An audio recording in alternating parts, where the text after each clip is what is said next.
have to recognize is the difference between intrinsic motivators and extrinsic motivators, right? And of course, variable compensation is an extrinsic motivator. Anything involving pay is an extrinsic motivator. Intrinsic motivator is where you do the thing just for the love of doing the thing. The activity itself is enough of a reward for you to do that. There's no need to add something on top, whether it's fear-based or gain-based, right? There's no need to add anything on top to motivate someone to do a thing. Just the joy of doing the thing is enough. When you get into motivation, talk about how large variable compensation actually works against motivation and against the whole premise based off some of the things you've read and learned.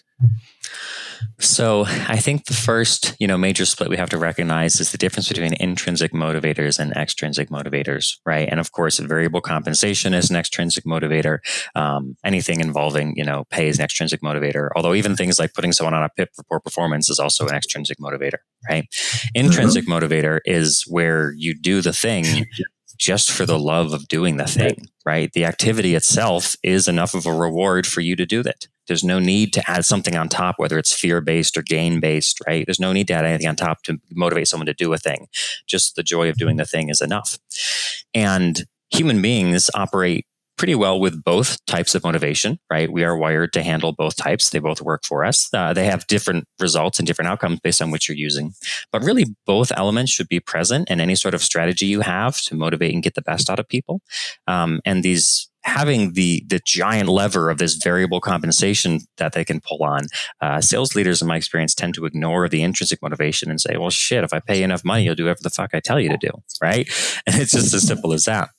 So that's one of the big splits. Is the whole sales industry is focused on extrinsic motivators, specifically money as an extrinsic motivator.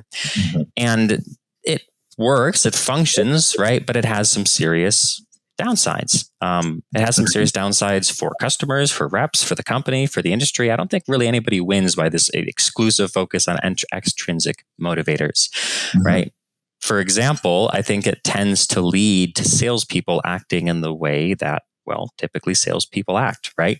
While extrinsic motivators do work, right? If you pay me enough money, I will do pretty much anything you ask me to do. There are some real downsides to that. There's downsides to me and my mental health and emotional health, especially when I'm in a situation where I'm kind of in a fear state, where I know if I don't make X sales and I can't pay my bills and my credit card debt's going to go through the roof and my family's not going to be taken care of, right? There's some real effects on the brain of being in a fear state that we can talk about later. But there's also downsides in how I handle myself, right? As a seller who's entirely extrinsically motivated, you can bet I'm going to focus on just learning how to game the system to get the highest paycheck. And guess what? It's almost impossible to structure incentives that are completely bulletproof to the point where they'll always get the results you want. Any external incentive you use is oftentimes going to lead to counterproductive behavior where reps say, oh, well, if I do this, I get paid more. Great, I'll do that. May not be the best for the company, may not be what you really wanted me to do, but now I know this is the way to get the best paycheck. So this is what I'm going to do. Good example of that is I worked at a company once that wanted us to move to doing all 3-year agreements instead of 1-year agreements. So they just put absolutely massive bonuses on the 3-year agreements. Like you'd make 4, 5, 6 times as much money on a 3-year agreement as a 1-year. So guess what? It worked. We all started doing 3-year agreements at ridiculously low rates, giving away ridiculously high amounts of product that really cut off our potential for upsell in the future, right? It used to be kind of a land and expand, buy a few licenses now and grow later. Well, now we would just give people literally every freaking license they could possibly want for a pretty low price because we got a 3-year deal on it and we made more money that way. And then the upsell team was like, well, now there's nothing left to upsell because everybody already has just massive amounts of licensing and they'll never need any more than this. So the business got what it wanted, more 3-year agreements, but it didn't really get what it wanted because now our upsell business is killed for the next, 12 to 24 months. So I guess we could go on forever, but the point is when you use extrinsic motivators, there are consequences for using that. Again, salespeople's mental health tends to degrade. Salespeople tend to burn out, so it's not good for your team. It tends to lead salespeople to act in stereotypical salesy ways where they're focused on high pressure, high volume, lazy prospecting. They're focused on, pushing customers, being pushy, being aggressive. Customers don't like that. This pushes salespeople into moral gray area. We don't really like to talk about this, but I don't know a salesperson alive who hasn't given an answer to a customer that they wouldn't have given to a family member, right? Maybe it wasn't a lie, but also it kind of cloaked the truth a little bit. Because again, you're like, dude, I have to make this deal close. So let me just fudge it a little bit on the roadmap, or let me just overstate what this integration can do just a little bit, right? Just because I know it'll help close the deal. So that's not good for customers to go through that. In fact, it's so bad that we're seeing this like move to wherever possible, customers are finding ways to avoid salespeople, right? Any company out there who has a way to buy their service without talking to salespeople tends to attract a lot of attention. It tends to work really well for them. In Colorado Springs, where I live, there's a couple of dealerships who literally have massive banners on the outside of their door that say, "Our salespeople aren't paid commission." Like, I was just gonna jump in and say, like, when we think, sales is so funny as an industry, man, right? Like, sales leaders, sales companies, sales everything. Like, we say we're buyer focused, we are not. Because if you asked a buyer, would you prefer to deal with a salesperson who's paid commission or not? What would a buyer say? 100%. Please, not a commission-based salesperson. 100%. I don't want to talk to someone who's paid commission to help me. There's already a conflict of interest. And like B2C has figured this out a little bit, right? The fact that it is a competitive advantage to say that our salespeople are non-commissioned should be telling us everything that we need to know. Because what's also interesting about extrinsic and intrinsic motivation is by placing an extrinsic motivator, it actually blocks the ability to have an intrinsic motivator. In general, I think the easy answer is more base, less variable, right? That's pretty safe to say. As far as like what that ratio is, do you do 100% base? Do you do 90, 10, 80, 20, 75, 25, right? What's that look like?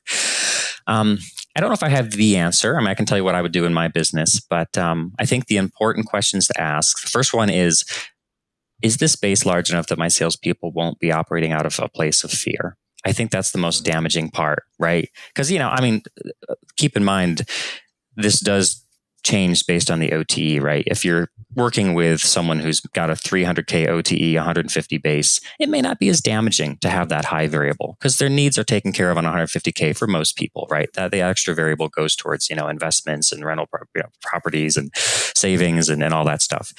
So the most important thing is you got to ask yourself the question, am I paying people enough base that they can take care of their needs, not have to worry about their family, not operate out of a place of fear? Because when people are operating out of a place of fear, that's when they go into moral gray areas, right? When people are operating out of a place of fear, it actually has an effect physiologically on the brain.